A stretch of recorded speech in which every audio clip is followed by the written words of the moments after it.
बिछड़ा राजकुमार। राजा ने अपने मंत्री से बोला कि सेनापति से कहिए आज मैं अपने पुत्र को शिकार पर ले जाएंगे, हमारे जाने की आप तैयारी करिए।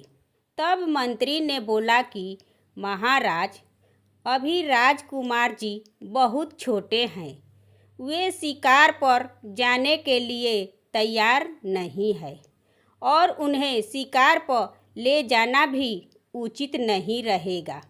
महाराज, तब राजा ने बोले कि हमारे पुत्र को राजा बनाना है और उसे बचपन से हिम्मत वाला ही बनना पड़ेगा।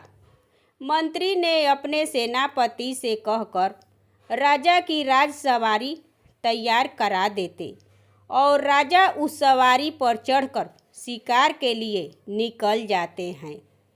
जंगल में पहुंचकर राजा ने हिरण का शिकार करने लगते।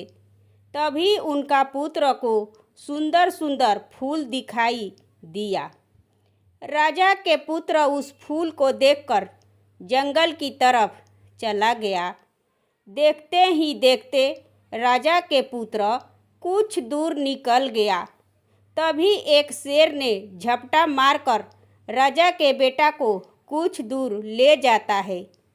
तभी राजा ने बोला कि आज इस जंगल में कोई जानवर क्यों नहीं दिखाई दे रहा और मेरा पुत्र कहाँ है वे भी दिखाई नहीं दे रहा।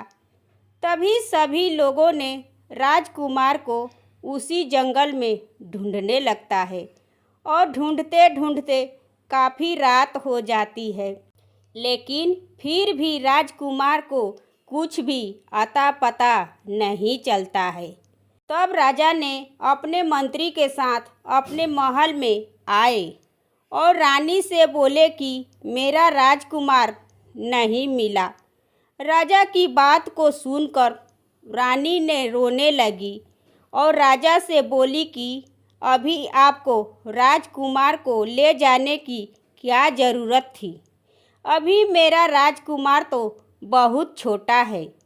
आप मेरे बच्चे राजकुमार को शिकार पर नहीं ले गए होते तो आज मेरा पुत्र मेरे साथ होता न जाने राजा पुत्र उस जंगल में कहाँ होगा।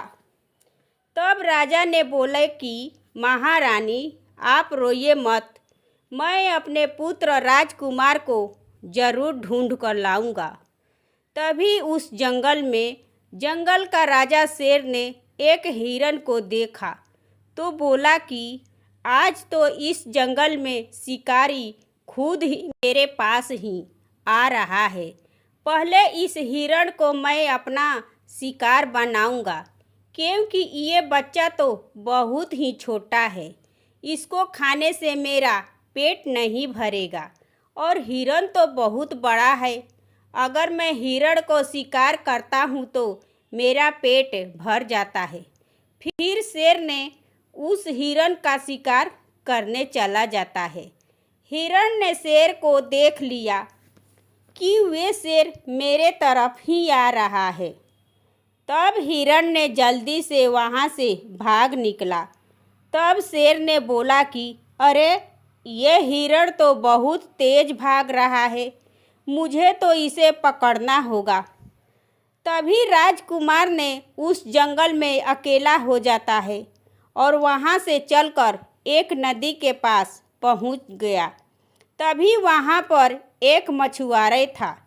वे राजकुमार को देखा कि ये तो राजकुमार बहुत ही छोटा है और ये नदी के किनारे पर क्यों आए हैं।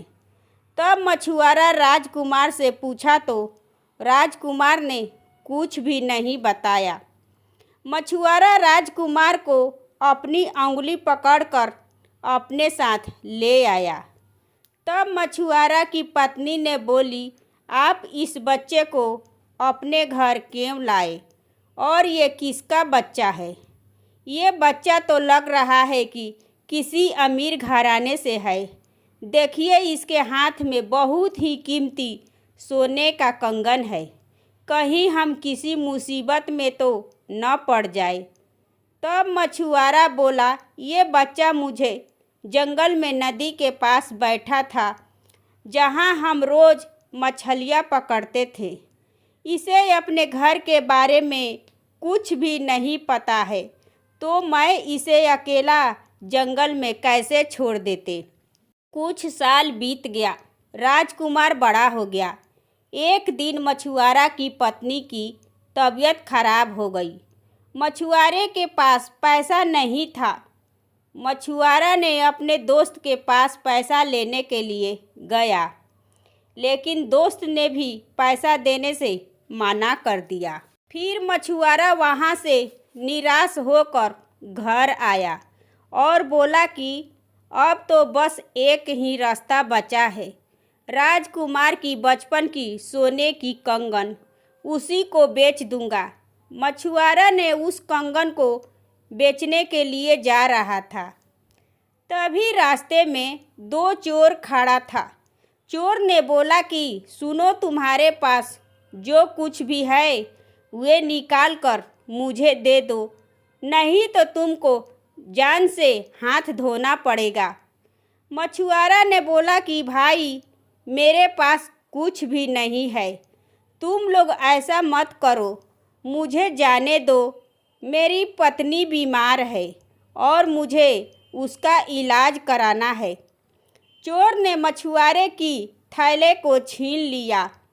उसमें देखा तो दो सोने का कंगन था। मछुआरा डर से वहाँ से घर आ गया। चोर सोने के कंगन को लेकर बेचने जा रहा था। तब वहाँ भयानक शेर आ गया। दोनों लुटेरे वहाँ से भाग रहा था। तब उसके हाथ से सोने के कंगन छूटकर गिर गया। अब राजकुमार बड़ा हो गया और उस मछुआरा को अपना बाबा मानने लगा। मछुआरा भी राजकुमार को अपना बेटे की तरह ही लालन पालन किया। राजकुमार जब बड़ा हो गया तब मछुआरा ने राजकुमार को संदीप नाम रखा। एक दिन संदीप अपने बाबा से बोले कि बाबा, माँ के इलाज के लिए पैसे लाए। तब बाबा ने बोले कि नहीं बेटा, पैसा नहीं मिला। तब संदीप ने घर से निकल गया। बाहर देखा कि एक मुखिया कुछ पैसा लोगों को बांट रहा है। तब संदीप उस मुखिया के पास गया और बोला कि मुखिया जी, मुझे कुछ पैसों की ज़रूरत है, मैं आपका काम करके पैसे चुका दूंगा। तब मुखिया ने बहुत ध्यान से संदीप को देखा, बोला कि आज तक किसी पैसे चुकाने के बारे में नहीं बोला, केवल पैसे सब मांगते हैं। आज पहली बार ये लड़का पैसे चुकाने के बारे में कह रहा है, इसे हमको पैसा देना चाहिए। मुखिया ने पैसा संदीप को दे दिया। संदीप ने पैसा को लेकर अपने बाबा को दिया। बाबा, माँ को इलाज करा लीजिए। तब मछुआरा ने बोला कि बेटा, इतना पैसा कहाँ से तुम लाया? संदीप ने बताया कि बाबा, मुखिया जी से उधार लेकर आया हूँ, मैं काम करके पैसा चुका दूंगा। इतना बात सुनकर उस मछुआरा के आँखों में आंसू भर गया कि इतना तो कोई अपना सगा बेटा भी नहीं करता जितना ये संदीप हमारे लिए कर रहा। मछुआरा की पत्नी भी संदीप से अपने बेटे के जैसा ही प्यार करती थी और संदीप भी उन दोनों से बहुत प्यार करता था। ये है बिछड़ा राजकुमार का कहानी। दोस्तों, ये कहानी आपको कैसी लगी कमेंट करें। मेरे चैनल को सब्सक्राइब एवं वीडियो को लाइक और ज़्यादा से ज़्यादा शेयर करिए। धन्यवाद।